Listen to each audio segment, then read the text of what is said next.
mud pit. Everything just turns to mud. You think desert, sand, the beach. No, the sand is totally different. It's a very fine, powdery grit. When you walk through it, it sounds like you're squishing through the mud, but it's actually dry sand. So it turned muddy because it's during the monsoon season. And actually, when I was in northern Iraq, up there in Mosul, where we're based out of, it actually snowed one day in February. We got 4 inches of snow. The locals said they haven't seen that in about 5 years. So actually we're having snowball fights with some of the locals that we employed on base. It was kind of fun. But it was a little, I'd say the action per se was a little slow during the first couple months. Then it got to be about springtime. Right toward the actual 1-year anniversary of when the U.S. made their push into Iraq is when things started to get pretty nasty. My first job there was I was a mechanic in this transportation company. I basically drove the wrecker and did recovery operations. But once things started to get a little heated, then I basically switched to a security position or a gun position, and that's probably what I did, convoy security, through my remainder of the time. I was wounded by an IED in July of 2004. I was on crutches for about a month, was awarded the Purple Heart because of that. And then after that, I was awarded a Bronze Star for an incident and some stuff that had happened. So, and other than that, I finished out my tour and returned home to my family in about late November, early December of 2004. And then was home for a stint for about a couple months, and then I took another job back there for about 3 months. Once I decided that was enough, I came back and decided to use my education and go to school at Saginaw Valley. So that's pretty much my story in a nutshell, and if anybody has any questions. Well, all right, my story is very similar to his in a couple aspects. I was also a reservist. I was National Guard, Michigan National Guard. And it's just ironic, when we started talking one day, I found out that my brigade, which I was attached to, was out of Fort Lewis, Washington. Now, I had no contact with them because I started my whole journey, I like to call it, in September of 2004. By then, like, Iraq was already, pretty well established with a lot of different bases. There was a lot of different military installations all over. So when we got there, it was what they like to call OIF-3. And this is what they did. They did something where they call meeting the needs of the Army. Well, I started out shooting rockets, and then one day they're like, listen, we don't need you to shoot rockets anymore. We need you to be a military police officer. So they retrained us for 3 months and sent us to Baghdad and said, Eastern Baghdad, these Iraqi police stations, they need you to train them. And so that's what my company did. But when I got in country, the commander came up to me and he said, I need a gunner. And he said, if you want to do it, just say yes, the position's open. And I said, well, that'd be really cool, I guess, but what do I have to do? He's like, well, you're on call all the time, and that means you have to be my personal security, but you don't have to do details, and you don't have to do anything else, and you can pretty much tell anybody what you want to do because you're the commander. So I did. I was my commander's gunner up until September 2005. And then I was also wounded. I got hit by a vehicle-borne IED, which is a car bomb. And it did this whole number right here. Blew my face open and shot. I had shrapnel in my brain and I can't see out of my left eye, and blew this open. Now, this is a common occurrence in the time period that I went, they just started coming out with them, and they were all over the place. That's what we mainly dealt with. We would take the Iraqi police out and tell them how to do patrols, how to do raids, how to just scan areas, route patrol. We gave them weapons training, equipment. We did all this stuff. Well, during that time, our main threats were car bombs, IEDs, and snipers. Rarely were there firefights in my area. There's mainly dealing with that. I got shot at more by sniper and fire that I couldn't see than by an enemy that I knew what was going on. On the flip side of that, though, most of my action when I had to defend it was defending my convoy as the commander's gunner. So I had to keep vehicles away and not allow the cars to blow up to get close. but the one that came at me, it came like that. So that's basically what happened with me. I spent another year, I think, year and a half on active duty, and I retired from the Army in December of 2006 as a sergeant. So that's the whole deal. Thanks, Don. Yeah. So you had a chance to retire. Is there a certain time period that you have to, fulfill before you can do a military retirement? There is, but when you're wounded, depending on how bad, they won't just medically discharge you. They medically retire. I should have said that. But they retired me at my rank and my disability rating, and so I get a retiree newsletter. Like, that's great. Do you get retirement pay? Yeah, I get 60% of what I would have made as a sergeant on active duty. Okay, and you get that for the rest of your life? Yeah, it's taken over now by the VA disability system, though. You can opt to keep the Army or go into the VA, and the VA will do more for you medically and financially. So, but I'm still always considered Army retired no matter what the VA does with me. You guys who's got a question? I have a question. Okay, I'm really into politics, so I was curious to see your point of view of, do you think going to Iraq was a good idea or a bad idea? Well, there certainly is a lot worse people that could have been in charge of Iraq besides Saddam. Before we went there, they had a working economy, they had infrastructure, they had government. The people of Iraq are worse off now than they were before. Like, well, free-wise and stuff like that. I'm talking about like food and water and like health issues and stuff like that.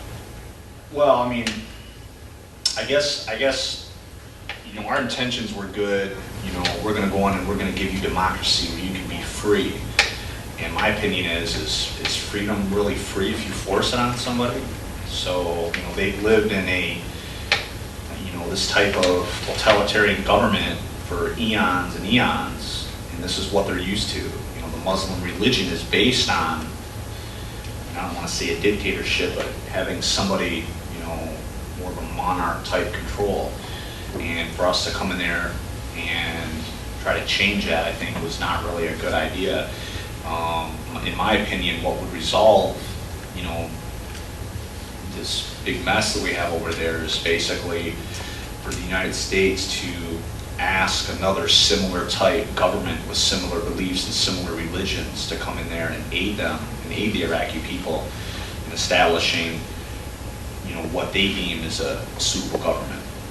Right now, forcing the Western ways and Western beliefs on a society that has been set for thousands of years just isn't going to happen overnight. It's going to take generations upon generations to filter that out. So you believe in Samuel Huntington, how we have the different boundaries and we should just let them go as how they believe, like how they do their things. We should just leave them alone and just do our things and not try to force our views and opinions and stuff, because that's what they're kind of doing. Osama bin Laden said he would have stopped attacking us if we all became Muslim, which that's impossible. It's not going to happen.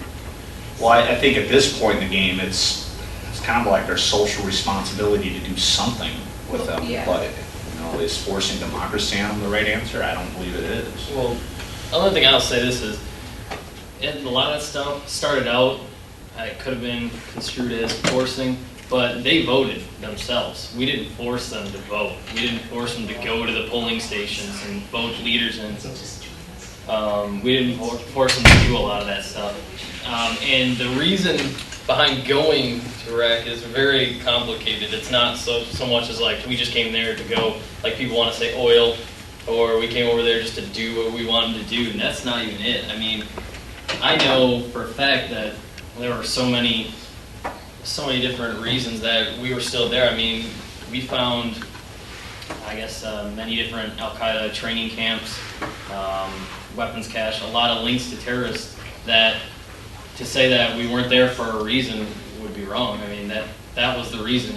I mean, now the whole WMD thing, I didn't have any issues with that, but I mean, there's so many things that you can say. You can't just boil it down to one thing that's like, well, you know, we shouldn't have went because we were trying to push our thing. It's not actually like that.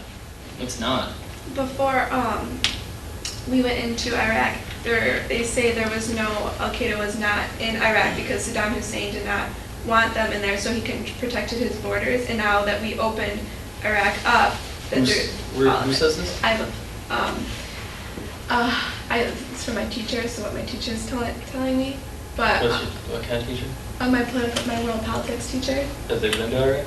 No, she has not. Okay, no, I just wondered because I always get this from people that try to tell me how Iraq has been, but they've never been there. They just Well, read. no, I've never been there No, either, no. so I'm not saying I I'm haven't. not even I'm being just saying what I- confrontational. I'm just saying, like, what happens is people will always be like, oh yeah, well this is what I heard Iraq's like, and this is what I heard it was like before, and this, and I'm like, I know from talking to the people that they were there before. There were terrorists in the country before. People, they can say it on the news, they can say it in this. Our politicians can deny it, but the people themselves have admitted to this stuff. They've said, well, we know that these people were here, and we know that these people were here, and we know this is how Saddam was. Like, we've had people tell us, well, yeah, when Saddam was here, he just kept all the money and everything for himself, and whenever aid would come in, he would just take it. And they said, well, we were all just living in nothing. Now they said, not that it's any better now, they're like, well, now it's still bad. What have you done? We think that you're here to oppress us. Which our biggest thing was always trying to tell them, no, we're not here to oppress you. We're not an occupying force. We're trying to aid you. But like he said, though, after being entrenched with such a mindset for so long, they don't respond to anything. They don't respond to just talking to them about it. A lot of them don't.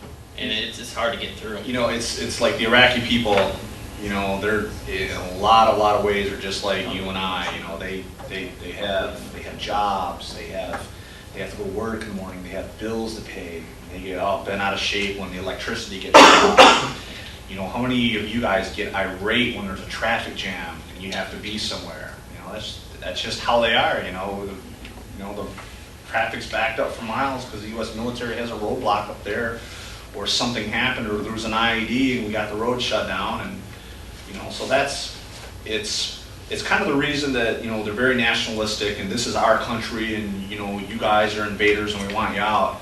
But at the same time, you know, they're all bent out of shape not because of any nationalistic reasons, just because, you know, we want to get on with our lives and we just want to go about our business. And, you know, but unfortunately, we're looking at a bigger picture. I had Before we go to the next question, could I interrupt here and welcome Chris? Thank you for coming, Chris. He's here a little late because somebody told him the wrong room, which is okay. But he's joined us now, and we're happy to have you. And what we've done so far is have Ben tell his story and Doug tell his story, you know, just 2 or 3 minutes about, you know, what you were doing either in Iraq or Afghanistan. Just go ahead and fill us in, and then we'll go back to open questions. Okay. Well, I was in Afghanistan. I didn't have the chance to go to Iraq. I landed in Afghanistan early 2002, right when we started going over there. Going in the southeast area of Afghanistan, a place called Jalkar, and we landed. It wasn't too bad at first. We started moving northwest near Herat, then we started getting bombed. That's when we saw a lot of IEDs and stuff. We saw some pretty horrific things, kids carrying around bombs, stuff. I actually wasn't there too long. I was there about 4 months, and I got clipped in the leg by a mortar doing this urban surveillance. So that's my story. There's a lot more, I guess. Question? My name is Jack Wood, Navy veteran from 7284. First of all, thank you for your service. I'm seeing a lot of the same things that I saw in my service time in terms of deja vu, injured servicemen, women, and the performance of the veterans, medical assistance. What has your experience been with that? Right now, there's currently over 25,000 new service personnel. Well, I know for me, I got hurt. I got sent to Germany. I just had a leg injury, so I was kind of low priority. And their motivation was to get me out of the service as fast as possible. So we skipped over a lot of physical therapy and stuff, and just got home. Oh shoot, me, it was a long process. I mean, when I was injured, took me 6 days to get home, but I went to law school, which is where he was at. I went to Walter Reed. Let me backtrack. This is after spending time at Balad Air Base. That's where most of this major surgery was done, to put plates in my jaw, because everything was all messed up. So they had to fix this up, send me to law school, send me to Walter Reed, and then, because I was so badly burned, I went to Brooke Army Medical Center at Fort Sam Houston. And so, my whole thing, I mean, I had great care, and I was always under surveillance. They were always checking me, always making sure everything was right. I had a lot of surgeries, I fixed a lot of stuff. I had a lot of therapy. I nicknamed them occupational terrorists. They had to do it on my hand, and it hurt so bad that I would just sit there. Me and my buddy, another guy who had his arm messed up, we would just sit there and we're like, listen, pretend that we're getting interrogated by Al-Qaeda. So we would just sit there, and they're like, you gotta tell us when you're hurt. And I'm like, I don't want to, it hurts. But my whole thing is the care was fine. I got taken care of with surgeries and therapy and everything else. The only thing I didn't like was my command. And I liked my command, like they were nice people. It's just, it was just hard relating to them when I'm like, I don't want to come to formation. My face was blown off, and I just need time to recoup. And they're trying to tell me, you got to come to formation tomorrow at 8. I'm like, listen, here, I just got blown up. I don't feel like going to formation. So my mom, who was with me, would go and be like, listen, you're not making him go to formation. It's pretty funny. It worked for a while. And then finally they're like, listen, he's going to have to go. He's a sergeant, blah, blah, blah. I'm like, whatever. But overall, I mean, mine was pretty good. Pretty good care. I guess if that answers that. Question is for Doug. You said you was helping out training the Iraqi police. Yeah. How accepting was they to you? And when you was in Iraq, was the people that was accepting you, or was they kind of?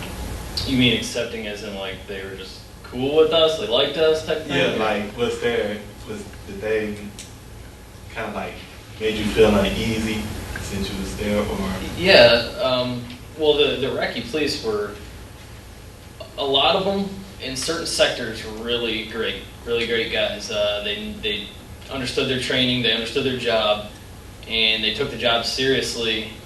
But then in certain sectors, mainly Sadr City, because my company also had under their jurisdiction Sadr City, the whole thing, which is a very volatile area. A lot of the IPs in there, including the commanders, were corrupt.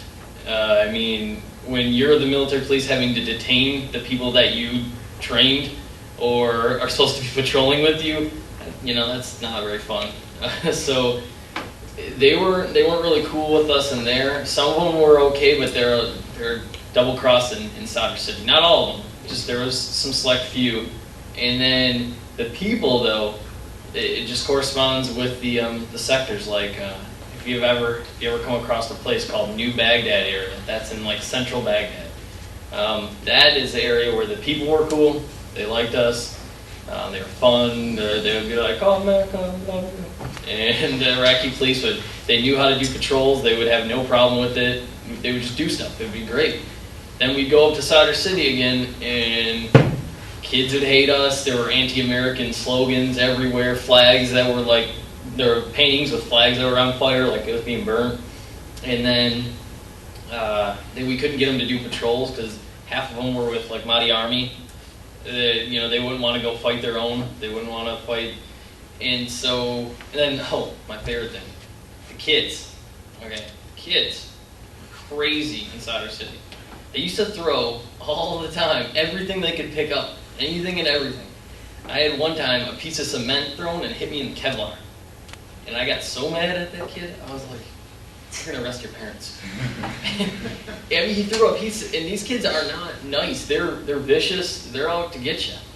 And I just remember one time, we were going in a big group of them, followed us like the whole way, and we had to get the rest of our squad and then the Iraqi police with us to go over there and break them up. I mean, they were that vicious in there, and they, you know, that's the area that if you ever heard about kids picking up, like he said, weapons, that's the area that they would do it.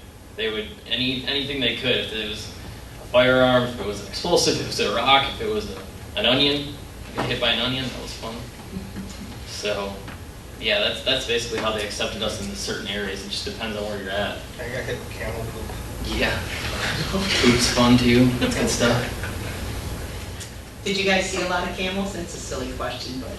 I never seen one in Baghdad. I think like maybe like once, but Baghdad's just like Detroit. Right. So Right, it's a city. So you must have been out, Chris. You were out. I seen nothing. Out. Donkeys. Yeah, Afghanistan's, there's a lot of dirt. That's about it. we didn't even see, I think we saw 2 cities all time there. So. Camels are really for the rich, you know. You see a lot of those in Kuwait, but, you know, when you get more toward, you know, the more blight areas of Iraq, then yeah, it's donkeys. On the highway too.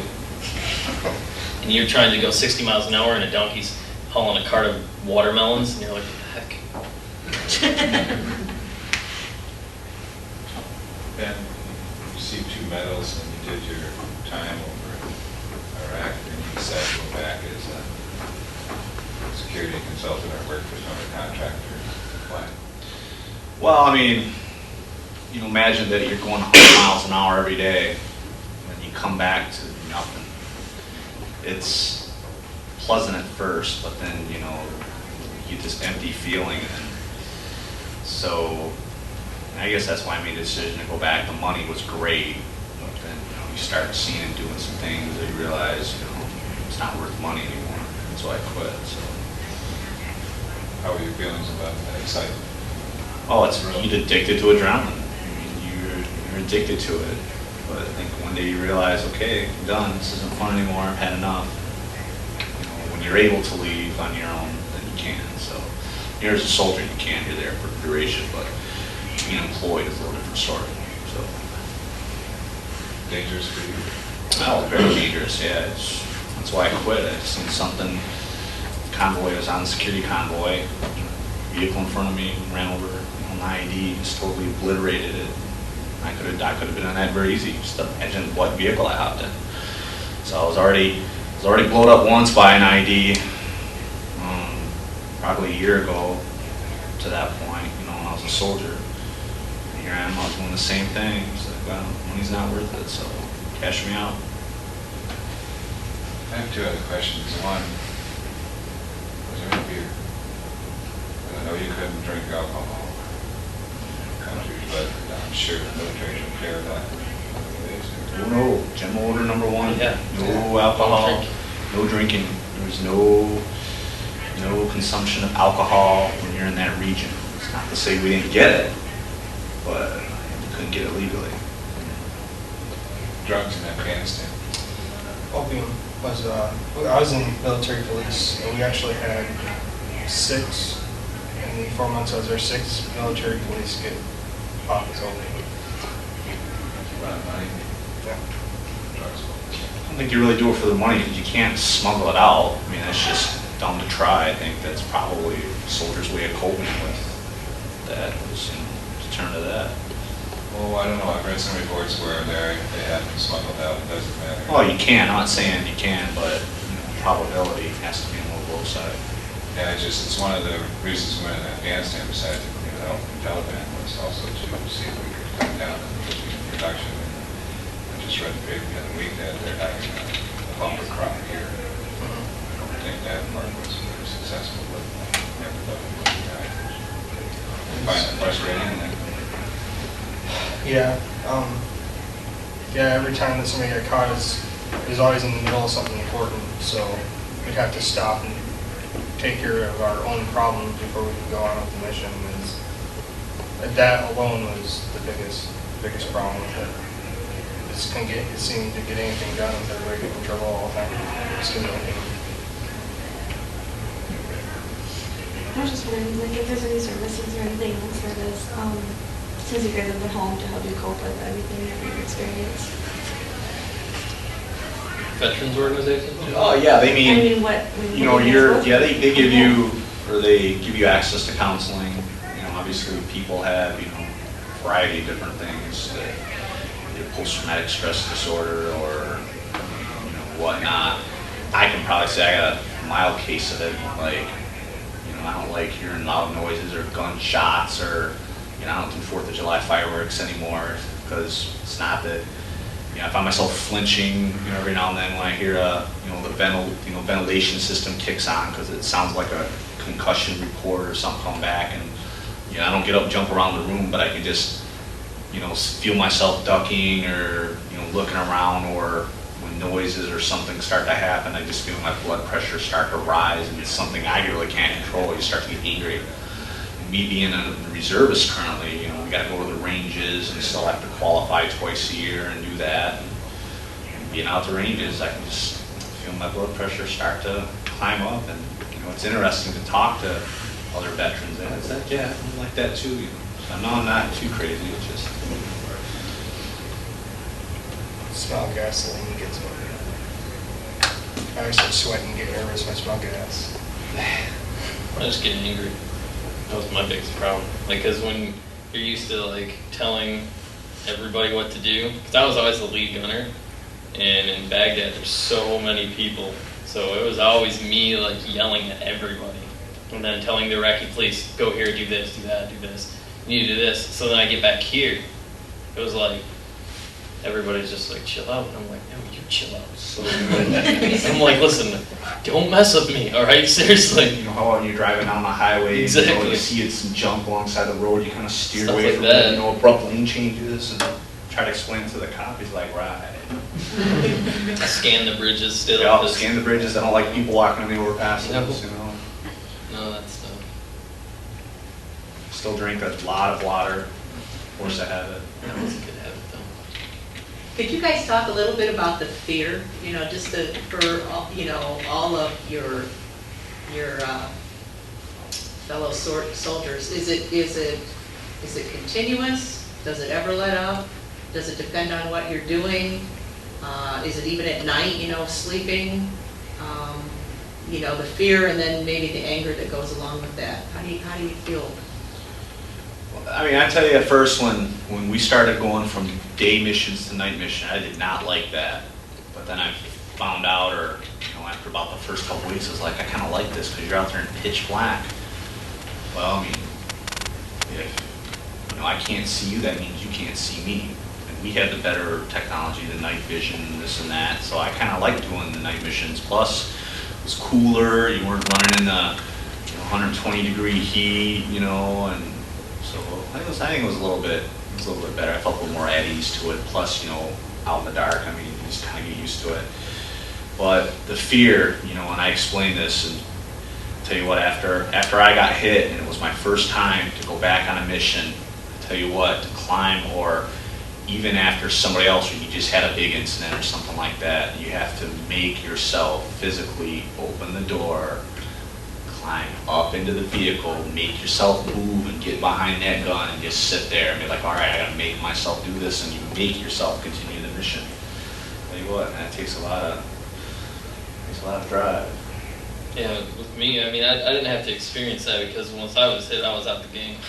I was no longer in at all, but I do know that before that, I had a lot of incidents where IEDs or, like I said, snipers or whatnot would happen right near me or in my area, and I just, I mean, I always prayed about things because I'm a Christian, so I would always pray about it. Every mission I prayed, every mission. And I always tell people, I wasn't scared, like, oh my gosh, I'm so scared, like, to go on mission, but you're always scared. Like, you just, I guess you have more nerves and I just didn't I didn't even think about it. Actually, I just thought about completing the mission. I have this to do, and when things happened, I would do it. If, a car was approaching me, I would act according to my training and what I knew. And that's just how I did it. I mean, to let yourself get scared or whatever is letting fear paralyze you. You can't complete your mission when you're like that. Because I've had encounters where the middle gunner, he got scared and didn't know what to do. And luckily, the car that came in between our convoy didn't have explosives in it. But, you know, who's to say that that one time if he would have froze like he did, and then it did have explosives, boom. And we had to sit him down and say, listen, you know, we're all dealing with this, but man, you gotta follow your training, you gotta do the protocol. You can't do that because he just froze up there. And if you do it, that's what happens. Because, I mean, you're out there, not only are we fighting for America and stuff, but you're fighting for your buddies. You know, your squad integrity. You're trying to keep your squad together, protect them, and get back from that mission safe. And if you freeze up, that's your part. You know, that's like a gear in a machine that just freezes. It don't work. I think for the first month I never had a single instance where I got scared, and one day we got under fire, and even through being shot at, it wasn't that bad. It was afterwards when I realized my leg was wet because my canteen had been hit. It was from that point on, I think, I was like, oh, I could have got shot. That was, and then from then on I got nervous as we're walking through cities, towns, caves. I gotta leave. Okay, But thank you Chris, very much take a for little coming. spot We really appreciate it. Yeah, no problem. Don't mean to bail, but gotta go. It's okay. Do you And want? thanks for your service, too. Yeah, that's what I was going. Yeah, I'll get you later on that. When? Did you have a book bag or something? Yeah, I did. Probably forgot. Leave that up. Thanks. Thank you very much. We voted for a presidential election. I don't know. I'm probably gonna go Democrat. But I don't know. I like Giuliani, so maybe if he gets up there. Got a long road. Yeah.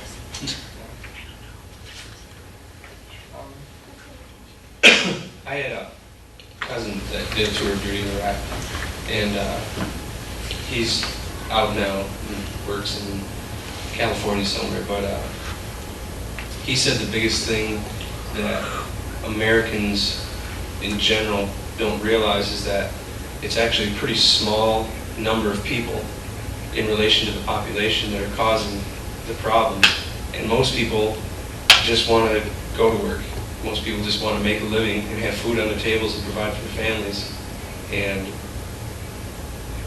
the impression he gave me was kind of like, however it resolves, just as long as it does resolve, so there's no more IEDs or whatever. And they really just want it to be over. Do you guys have any comments on that point of view? Yeah, that's pretty much, that's what I was saying earlier. I agree with that. And of course, it changes over time. During my tour, my assessment is that 20% of people love that you're there. They're happy. You love America. Thank you. Saddam was bad. You did a good thing. And there was the 20% of the people that was like, this is my country. Leave. We can deal with our own problems. It's time for you to go now. And there's the other, the remainder of the people that just like, I just want to get to work. I just got a job to go to. I'm going to be late. I'm going to get fired if I'm late again. I just want my electricity so I can go home and watch TV. You do not believe the amount of satellite dishes that just popped up or blossomed after the fall of Saddam, because they didn't allow them to have Western television. So these little bitty satellite systems that popped up. They're people like you and I. They like to eat food. They like to, now that they can drink, that they were allowed to have liquor and stuff. And so it's just. They have a society. Their society's different, but they're people. They're still going to be people like that to be entertained. Can they use that to bond the people? Like, I know, build camaraderie among different sects. Like, the Iraqi football team, the soccer team, had a big year. I mean, can you see that? If there's a big sporting event where Iraq performs well, I mean, people respond to that in the streets. They're very nationalistic company or country. So, of course, they're going to bond with something like that. And, if their soccer team does well, so all of these things that, tend to be non-political or or non-religion type things, everybody has a common bond that way. But, again, there's going to be one overlying factor that what's going to dominate everything is religion, stuff that's been instilled for thousands of years. Could you talk a little bit about, how much did you notice the differences in the people that were Shiites versus Well, Sunnis? they all have their opinions of each other. Then you got the Kurds to the north, and, Right. and then of course the Turks.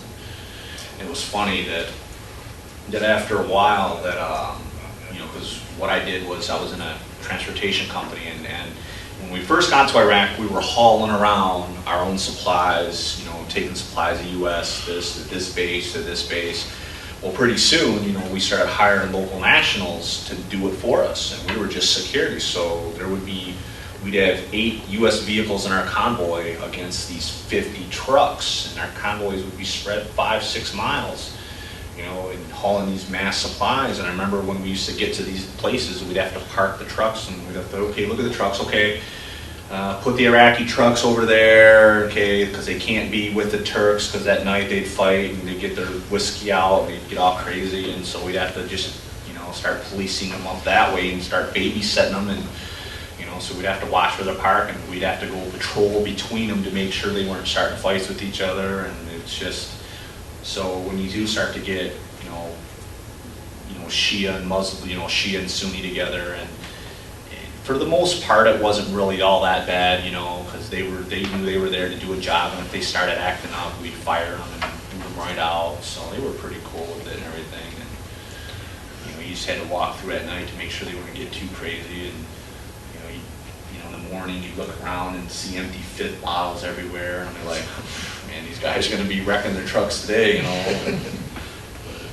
Well, because you read a lot, about how confrontational and conflicted the country is because of the Kurds, the Shiites, the Sunnis, the background that they've had for years and years and years of history of conflict. But you didn't see a lot. I mean, was it more a power conflict in that case, or was it really all out physical? They would go after each other. Oh no, they'd start throwing insults back and forth, and then and pretty soon a fight break out. And of course, we know what happens when you put a little booze involved with that. It just puts gasoline on the fire. So, oh yeah. But for the most part, I think that when you talk about large scale conflicts, the press gets involved when it's just if you have two or three men here, one sect, and another group's another, they're pretty much going to either stay away from each other or just be fine. But you put one Turkish truck driver around 20 Iraqis, then you got to kind of watch out for that guy. So when we read about a civil war, there really isn't a war. There could be a civil war because everybody wants power. Saddam was Sunni, so he basically gave the Sunnis every advantage, and probably back during the 80s, he displaced a lot of the Kurds and the Shia in northern city Mosul, just to make that more friendly toward him. So he moved a lot of his own belief, and people in there gave them, kicked people out of their houses and said, okay, this is your house now, and a lot of that. So there's a lot of animosity still to that fact. But I guess that goes well above and beyond what we're going to replace. We're just trying to look at the macro situation, and we don't really want to micromanage, but in all essence, that's what it's ended up going to be. Was there a lot of issues with language barrier? There was, but if we needed a translator, we just go get one of the kids because they speak pretty good English. So if we ever wanted to know something, what was going up along the road, or if we're at a halt or something, go ask the kids because they're pretty honest. They'll tell you, what's going on and stuff like that. But there wasn't. And heroes like this, even when we have kids around, and the whole point to translating is, you're going to go up to, when I had to go talk to one of the Iraqis, like the foreman of, the truck drivers, whatever, when I had to go talk to one of these guys and walk up, and it's a little knack to translating. You don't know exactly what they're saying, but you know what they're talking about. So you go up and you got to talk to them, and there's always one guy that speaks broken English, so you kind of go up and this guy starts talking, this and that. Wow, then you kind of figure out he's talking about his tire. His tire always goes flat, whatever. It's like, hey, you got a tire, you help his buddy out, and you just you do this makeshift mingling translation to pick apart. And, you know, it's funny because, you know, after a while, when we first started having local nationals drive for us, you know, we got the same crew all the time, the same 12 guys. And so, and, you're with them for a month and you get to know them. They get to know you, and, you know, my last name is Lanning because it said on my shirt, Lanning, you know, and they come up and start, you know, my friend, you know, doing this. And pretty soon, you know, you're back there with them and you're having chai, you know, off the side of their truck. They pull out this little propane stove and, you know, you start cooking tea for you, and it's really sweet, and they cook it, or they make this stew, this tomato stew that was pretty good. You know, of course, you don't eat a lot of it because you don't know what it'll do to you, but you eat a little bit of it. You drink some chai, and, you know, a couple hours, oh, okay, that wasn't so bad. So, but the language barrier, yeah, there's a language barrier, but you kind of get over that. You learn to, then if it's something really important, then you either get one of the interpreters that, you know, is for that purpose, or you ask one of the kids. So we had a problem with that because my company, we didn't have an interpreter with us, and they don't teach English in a lot of schools there, so we were stuck. I mean, we just couldn't communicate with anybody, so it was a little rough when we first got Yeah, so there. they teach English in the Iraqi schools. We used to catch the kids, you know, when they're walking home, we'd be at a halt somewhere alongside the road. A kid come up to us, hey, what do you got? You know, come here. You know, we just start talking with them. You know, they're friendly and, you know, whatnot. And so they speak okay English. And, you know, it's like, hey, let me see one of your books. You know, so I'm looking through one of the English books, and, you know, they study math, they study English. You know, a lot of the same subjects that, you know, that our children learn. So, you know, they're pretty decent with it. Did you find a language barrier hindered your understanding of the culture over there, or the interaction between the guys and yourself? Yeah, a little bit. I mean, there were times that they would try to come up and talk to us, and we had no idea what they wanted, what they were doing, and it led to some conflicts. Nothing, no shooting or anything, but a lot of yelling and screaming at each other happened just because nobody knew what anybody was talking about. After a couple months, we got the hang of it a little bit, and then finally we got an interpreter in our company, so just the first couple months was bad. About women, I never seen you've seen women in Afghanistan, but you see more in Iraq, don't you? But Well, I mean, 60% of the, I won't say 60, but 50% of the population is, you know, female. So you didn't really interact with them on the street too much unless it was necessary. But like, and, you know, like the women of, you know, older marrying, you know, older teenagers and stuff, or, you know, older adolescents. But, you know, the little Iraqi girls, they're not shy. They'll come up and talk to you just like the boys will. And actually, they don't, you know, especially the cute ones, they know that if they ask for something, oh, mister, can I have $1? You know, money, please, money, you know, all right, you know, here you go, here's a pop or something, you know, they know that, you know, they can get that out of you, but as far as interaction with, you know, with the females there, you know, it is culturally that, you know, they can't interact with, you know, other males, but the younger ones, you know, it's really pleasant. Did you notice like a change in your personality perhaps before when you went over there when you came back? Like I know you guys can laugh about having camel poops thrown at you now, but like were you like that right after you got back? I lost my fear of spiders. I thought spiders here were bad, and then I saw some of the camel spiders, which aren't actually spiders, or I think they're in the scorpion family. But yeah, I'm not afraid of spiders here anymore. That's one thing that changed about it. Just big spiders like the size of their, like, Yeah. Wait, it's really hard, I guess, you know, if you look at the big picture, yeah, I would say that, you know, I went through some changes. Most people are noticed that are your friends who you haven't seen, you know, family members, you know. And they're trying to be so conscious about, you know, how they talk to you and how they treat you and this and that. But every once in a while, it's like, yeah, you know, it's a difference in you. You know, especially when you come home during that 2-week leave that they give you, you're just kind of still shell-shocked and you're happy to be home, but you know it's only going to be there, you know, it's only temporary, so you're still kind of in the game. I really don't even talk to any of my friends anymore from before I joined. I don't talk to anybody. So. So you think it's more of like a kind of a maturity complex perhaps than Or you don't have the same similar kinds of interests now to Yeah, share? Conflict of interest, I mean, it's hard to talk to somebody that hasn't been through it. Did you go right out of high school? Yeah. Well, I went to seminary school and then I went to junior high. So, about a year. Generally, people like after high school kind of lose their context anyway, you know, your life changes in that period anyways, especially putting you in that kind of situation. Seems like you're amplifying How that. old were you, Ben? What's that? How old were you? It seemed you might have been a little bit older. The change observed. I don't know, it's probably 3 years younger than what I am now.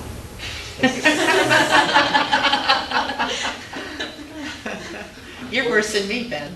No, I'm actually 34, I'll be 35 in December, so yeah, but I've been in the reserves a little bit, and actually it was funny, I'd gotten out to the IR where I didn't have to go to drill or do anything like that. You know, I was just working and, you know, going to school a little bit here and there, but mostly, you know, had a steady job, and that kind of takes part over everything. But then, you know, it's like when all this started to happen, my buddies call me up and says, hey, we don't want to tell you what to do, but they're snatching people out of inactive reserve left and right, and I've seen that happening, and, you know, if I'm going to get stuck with a bunch of people I don't know, or get stuck with people I know, so I kind of got back in, and lo and behold, I was cross-leveled into a unit of people who I didn't know, and ended up going that route anyway, so. Let me go back to the question about, you know, changes after you've come back, or maybe even while you were over there. Politically, how do you feel about whether the American public was misled, whether we were in a war that we should have been in from the beginning? Has your political stance changed at all? How does the military in general perceive that whole idea of, you know, being all over there under false pretense? Has that changed from when, you know, we first realized what was happening to now? If you guys want to just comment on any part of that.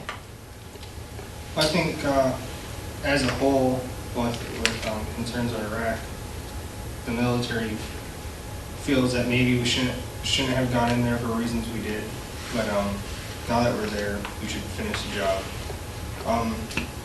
And Saddam was a threat anyway. Everybody knew that. Whether or not he had weapons of mass destruction is kind of irrelevant. Even Bush Sr., they're having problems with him then. He's just been a constant threat. So going in there and taking him out, I personally don't think was that bad of an idea. I think a lot of military feels that way. Actually, Bush Senior, we were giving weapons during first Bush's regime.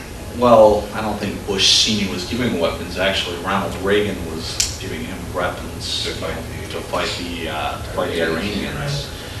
And you know, so yes, we did back Saddam back in the early to mid '80s, but then the relationship thus turned sour. And he invaded Kuwait. We know how the first Persian Gulf went. Now, after that point in time, after Clinton was in office, I remember a few times that where Saddam Hussein had put in some hits or some money in George Bush Sr.'s head for assassination attempts, thus, resulting in Clinton retaliating with some airstrikes and this and that over Iraq and stuff. My feeling is, when George W. Bush came into office, I guess if somebody threatened my dad and put a hit on my dad like that, I'd have like a kind of personal vengeance against him too. But he's not the father, he's the president of the United States. Should he have feelings like that? Should and does, he's two different things. So you can't take, just because he's president doesn't mean he's human.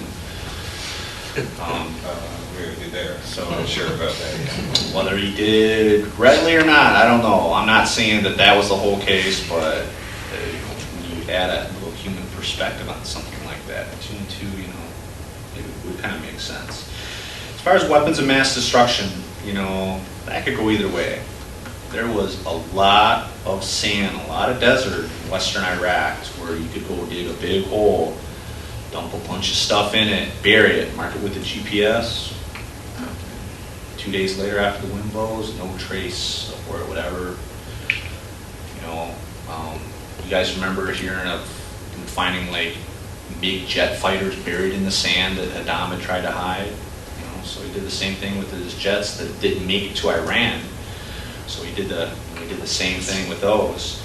And a little fact that was not publicized is that they did find rockets and artillery shells and stuff that were capable of carrying chemical weapons. They found some pretty nice rockets that, you know, were designed for chemical weapons use. What wasn't publicized, and why it wasn't publicized, is that it's stuff that we had given Saddam back in the 80s that were still in stockpile. So we didn't really mention that. But yeah, there was some stuff that was found. There wasn't a lot of it, but you know, I know like when he was in Balad, Doug was in Balad. That's where the stuff was stored at. And it's kind of like inside common knowledge that that's where it was at. So. Are there any, I've heard some people make comparisons that this is becoming another Vietnam. That's an unwinnable war. How do you guys feel about comments like that? I think currently it's bad leadership. I think Iraq, though I haven't been there, I do follow it pretty closely. I think Iraq's winnable. It's just politicians have to get out of the way for it. I don't think their current game plan is working too well. They need to switch to, if it is, they can accomplish, you know, what they have to do. They just need to really change some of their political tactics. I was wondering if you could comment with the idea of Vietnam. How do you feel coming back to the United States that you're treated as veterans by the American public compared to some of the Vietnam vets returning home? And Jack, maybe you can comment on that as well. Well, I tell you what, I felt, you know, when I was coming home on leave, I had just gotten off my crutches, so I had a pretty good limp, and I'm carrying these bags to the airport. I'm in my deserts because you have to travel in uniform. And I just flew into Atlanta because that was like the major hub to everybody going to the eastern part of the United States. So I come off that plane, and I got my bags off the carousel. I'm kind of walking up this ladder in the Atlanta airport. There's this huge crowd of USO people up there, USO woolen banners with the flag, and giving us a very warm welcome. So I wasn't expecting that. I just came off the escalator and just seen these crowd of people that were just cheering and really happy for us. And then this really beautiful girl just came up out of the crowd and gave me this big hug, and I was looking for the down escalator so I could make another. Yeah, it was very well perceived, and I think that the opinion today is, you may not support the war, you may not support the government, but everybody still supports the troops. So that's my feeling. But you came back with your unit. You didn't come alone, right? Well, not really, because since I was cross-leveled, I wasn't going to the same spot. They were going home. When we all came home, finally came home. Yeah, we flew into Fort Lewis, or McCord Air Force Base right there in Tacoma, or south of Tacoma. So we flew in there. It was that night. We went to Fort Lewis. We were there for a week or so, kind of like, out processing or debriefing and getting all our stuff straight before we came home, went on terminal leave. So I kind of flew by myself back here to MBS, and it was kind of 11 o'clock at night. Didn't have I told don't have a lot of people up there. Don't do this, don't do that. And so it was just my mom and family.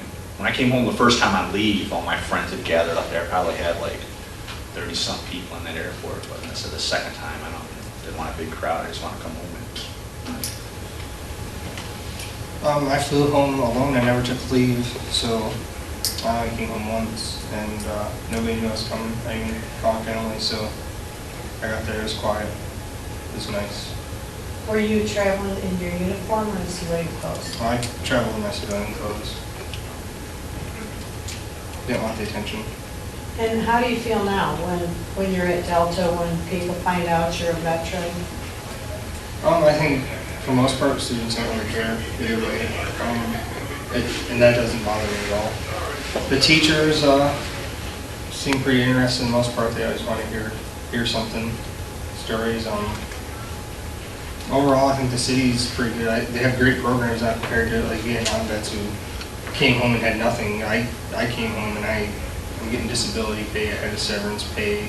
They're paying for my school and my books and everything. Nobody hire you in town if you're a veteran, but. As far as me, I mean, I got this one lady, my chemistry class chemistry teacher, she just all the time. Oh, that's her, by the way, right there. I thought I'd say that, just joking. I have a question for both of you. This experience that you guys have both in this period of time, how do you consider it? You've been lucky that you've been through all this, or you regret that you've been through all this stuff, through all this time?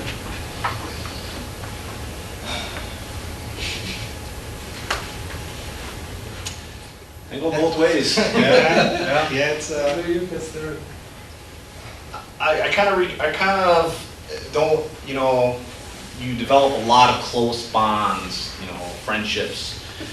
Even still today, people at Fort Lewis out in Washington with the active duty people that we were attached to, I still talk to those guys, every once in a while. And I just had to go back out there for a school last November, and I had, they met me at the airport, come pick me up, and so we went out and got some, lunch and some dinner and stuff before I had to go report to my school, and still swap emails back and forth and phone calls at Christmas. So you develop some tight bonds. And it was a good experience, I did this and I seen this and seen this part of the world and had this experience. But there's the other side that I have seen, done some things that just nightmares about after, probably a year after I got back, and I stopped having them then, and you just see him do some stuff and you just wish you never had, so.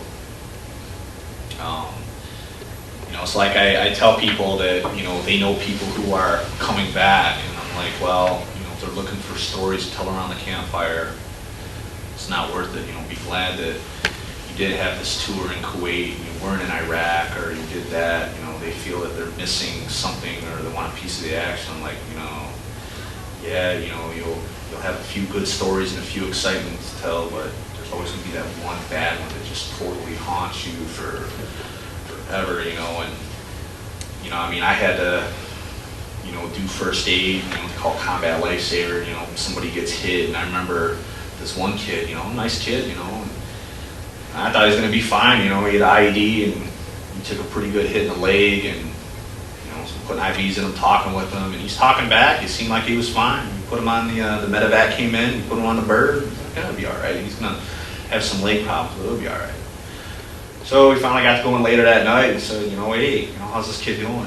The doctor said, came out, it's not going, it wasn't looking good, and the next day he passed away, and then you do, you see your buddy laying there, you're coming up, and you got your blood's all, his blood's all over you, and you're trying to work on him, and he's trying to calm him down. It's like, hey, relax, you'll be fine, and put him on a bird, and he's okay, and he ends up making it, sent him out to Germany, going somewhere, and then you just come up on some people. It's like, can't really help him, or then there's not to mention all the Iraqi civilians that are just, not doing so good. So yeah, that's the stuff that I wish I had experienced. Yeah, it's hard watching, especially I was in my unit for a long time, so I knew everybody in my unit, watching people go down. It's a hard thing to think about. But I say I'm lucky. I got through something a lot of people haven't had a chance or won't have a chance to go through, so it rounds me out as a person, I guess.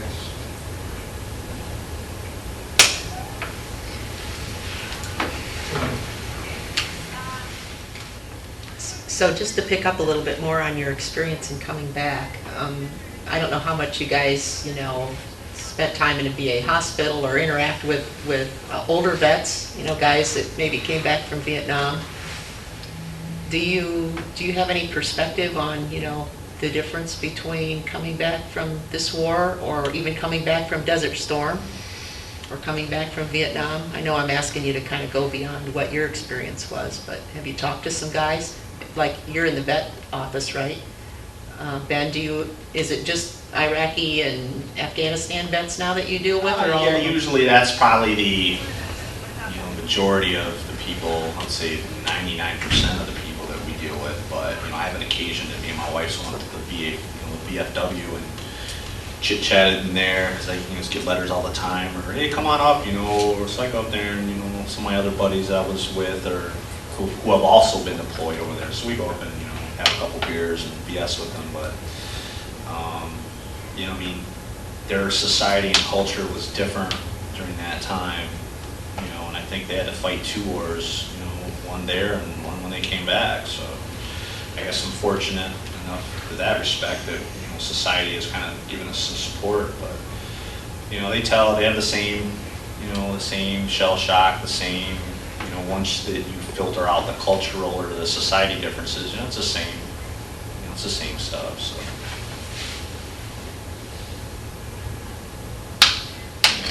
You guys have any more questions? We talk about society supporting the war, and it definitely is going there where they don't. When you were over there, like the soldiers, do they support it? Do they believe in what they're fighting for, or what's it? Or is it just a job? it is. It's a job. If you, just like Doug was sitting here, I took the words right out of my mouth.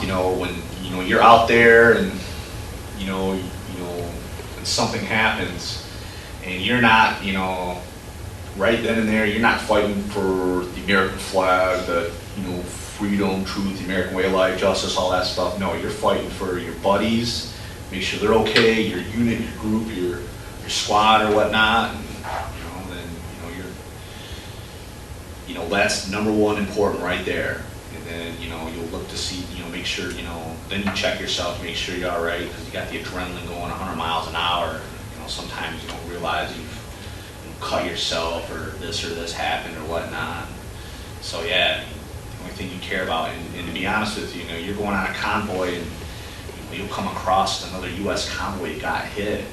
You'll stop and say, hey, you guys all right? You guys, call medevac, do this, and yeah, everybody, they done what all they're supposed to. You guys need any water? You need anything to eat? No, we're okay. Then, all right, we're gonna get going. You drive away, you're thinking, glad it wasn't us. Sorry, hey, hope they're okay. But glad it wasn't us. But other than that, it's just you, your little group that you're with. That's pretty much what you care about right then and there.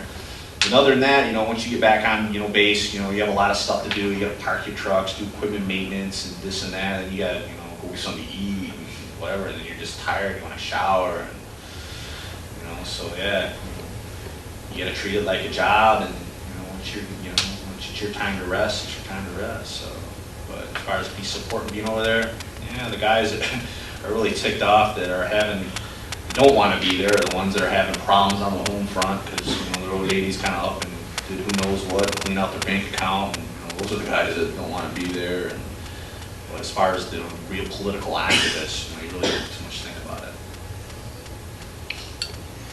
I have just one more question. Now, when you watch the news these days on TV, how does that make you feel? Do you think they do the good job representing, or do you laugh and say, wow, Well, they're not showing where we're going to schools and we're building, we used to do these humanitarian missions to where we'd go and just, give a bunch of paper, ink pens, candy, all this school supplies to local school, or we put in a well for them, or, they don't really show all the good stuff that we built a power plant, or we built a sewage system, or did a lot of civil engineering stuff. But, we'd roll into a village or something, and it's like, hey, look, there's CNN right there. That guy's, he's wearing a Detroit baseball cap or some New York game. Yeah, they're from CNN. It's like, let's get out of here.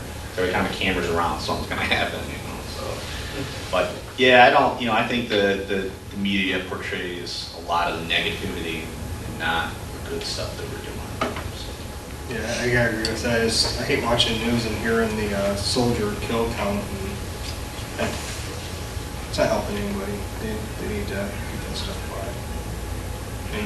If somebody wants to find out, look up on the internet. They shouldn't be broadcasting to everybody, people at home with family members and husbands and I stuff. think out they're just there. accentuating it more than it needs to be.